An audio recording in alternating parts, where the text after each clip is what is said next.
I'm in the saddle. I'm ready to go. All right. Jesse, can you make my head really big? Hey everybody, I'm Drew. Hi, I'm Ryan. And we're the Dungeon Masters for Skill Check. We've noticed that a bunch of people who watch the show don't really understand what Dungeons & Dragons is. So today we're going to tell you a bit about it. We've broken up into 3 categories: gameplay, roleplay, and storytelling. But overall, it's a game that we play to create a shared story. Yeah, not everybody's game is going to end up the same, but we're going to run through what D&D is to us so that, while you're watching, you're not completely lost.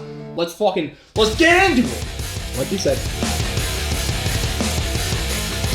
In the game of Dungeons & Dragons, there are 2 types of people who can engage with the game. There's the Dungeon Master and the players. The Dungeon Master sets up the world and gives the players an opportunity to interact with scenes, and then ultimately decides on how their actions can interact with the world, as well as the results of any dice rolls and math that affects the story.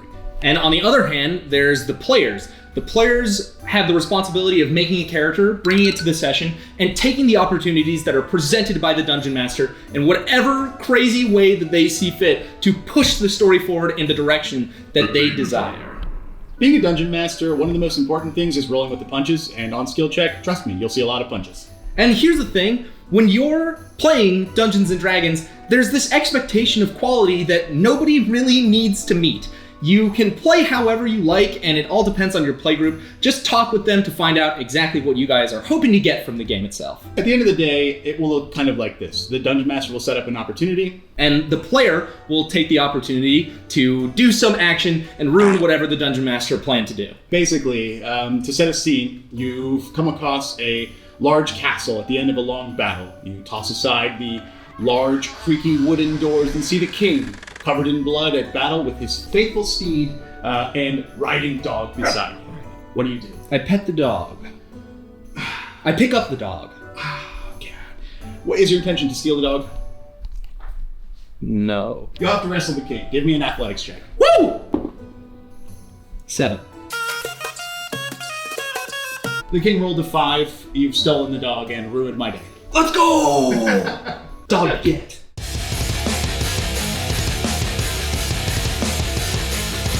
The next part about D&D that we want to cover is roleplay, and this usually takes one of 2 forms. There's sort of a sliding scale of how comfortable people are and what they want to do, but we're going to start with first-person roleplay, where the person is really fully embodying their character. They're speaking in a voice, they're standing up, they're doing the action, and they're narrating using words like I and me and I am going to kill the goblin. And on the other side, it's more of a third-person narration. My character walks into the room, my character says these things, or my character would like to do a charisma check of some kind. It's important to note that the scale slides all the way, and frankly, it doesn't matter what you choose. What's important is that you have fun, and you feel like that the group as a whole kind of understands the vibe that you're going for. I've even played in games where roleplay is even further back than third person, where it's almost like moving chess pieces. It's more of a combat war game than anything else. And at any given table, no person has to abide by the same roleplay guidelines. You have some people playing first person, some people playing third person. It's all up to what your comfort level is. And how much fun you have is the most important part. So if you find that you're a first-person gamer and you're wearing armor to your first D&D game ever, you go you. But at the same time, it doesn't have to be that way. I'm a first-person gamer. I do it all. I'm a first-person gamer, though. Okay. It's best. It's the best one.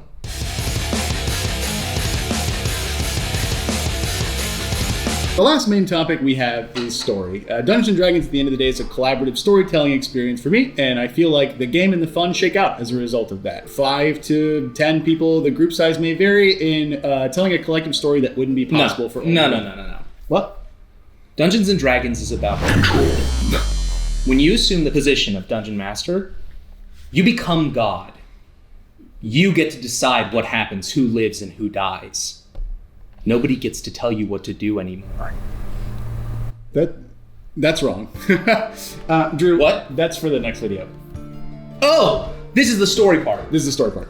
Oh, well, that's totally different. When it comes to story, I'm a firm believer that the way that you play is mostly just for fun, and story ends up sort of like a product of it. You don't really go in saying, this is what the story is going to be, or I hope that there's a great story, because as long as you're having a good time, the story produces itself. That's fair. The story writes itself in a lot of ways. You can play D&D however you like, unless you want to play the right way. Right, with no rules. Yeah.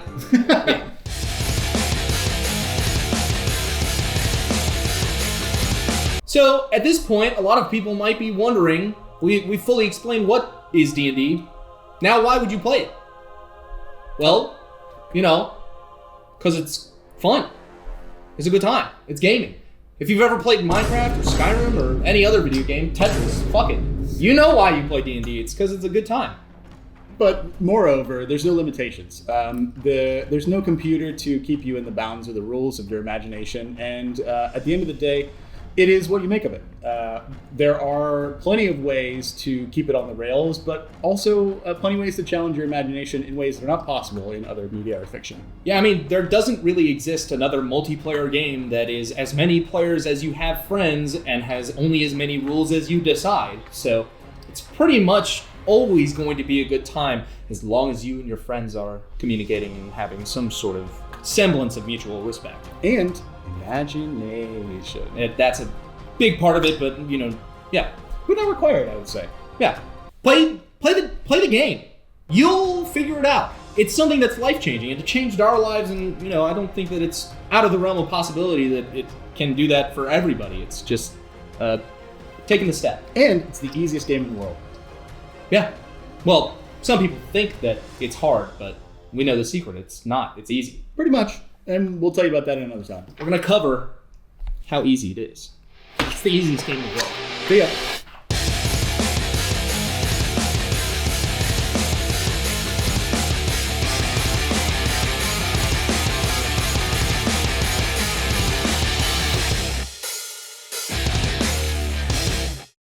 What percentage of my time on camera should I spend picking my nose?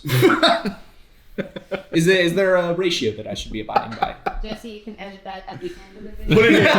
Put it in. Leave it in. Okay. The other question for Jesse is what percentage should I pick his nose? Is the real question. Hey.